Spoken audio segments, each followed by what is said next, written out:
In the last 10 years, the police department have seen a worrying increase in the number of juveniles arrested for prostitution.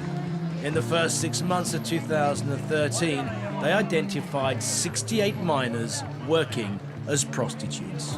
We know that many girls that end up in the sex industry come from broken homes or have had problems in the past. But what I find interesting about the situation that exists here is that a lot of these girls are being groomed at high school or even younger than that. Not only are they young, but surprisingly, girls are being targeted from families that once thought themselves safe from such predators. Andrea Swanson's daughter was groomed by a pimp from the age of 16. There you are, you're a nurse, your husband's in the 82nd Airborne, then he's in the FBI, her two brothers are both serving their country, you've got another daughter, you are the all-American family. And this is an all-American nightmare, isn't it? It is. If it could get into our family, it could get into anyone's.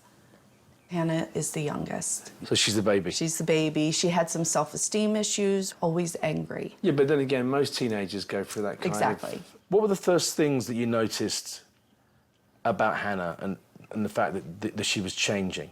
The fall of her junior year in high school, she meets this boy. And all of a sudden, she's not angry anymore. We just saw her open up, and we were just delighted. And it all seemed to be because of this new boyfriend. So then what happened? All of a sudden, he ends up in prison for stealing cars. And that is where the grooming was happening. While he was in prison, he was grooming her from prison, writing her letters, filling her head with promises, you know, writing me letters, telling me that he cared for my daughter. So even after he spent time in prison, your husband's a ranker in the FBI, you still let him back into your house? Yes, we did. We spoke to his parole officer. You know, I felt a little bit in control of the situation and felt good about it. And that lasted for about 2 or 3 weeks. They followed the rules. They started coming in a little later, didn't know where she was. About 2 or 3 weeks later, Hannah was gone. And she was now 18 years old. Legally, I couldn't make her come home. Well, when were you first aware that she might be involved in sex trafficking? About 2 or 3 days before she graduated high school. I came home from work and Hannah happened to be there. And I said, I'm worried about you, Hannah. And she flipped out. She said, okay, you proposition him, you take his ass up to the room and tell him to clean up, and you steal him. You steal him blind. You take everything he's got and you run, his wallet, his watch, whatever. I did it, Mom. Get the hell out of here. And what was her father's reaction to this news? He said, we need call Vice because that's too close to prostitution. They came over, and Detective Boffman had this big 3-inch binder in his hand with her boyfriend's name on it. And I'm like, what is his name doing on the folder? What's going on? They basically said they had enough to build a case against her boyfriend as a pimp. I let him into our house.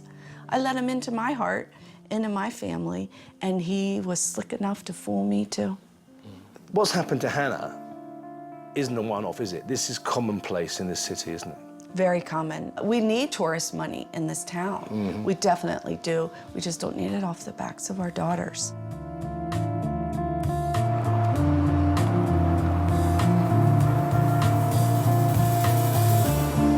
I do think that the casinos, the strip, are also partly responsible for what's happening to these girls, because we've seen people selling sex, advertising sex. Anywhere you go, people are handing out cards with numbers on it and pictures of real girls like Hannah. Drugs and homelessness are not the only problems this city faces.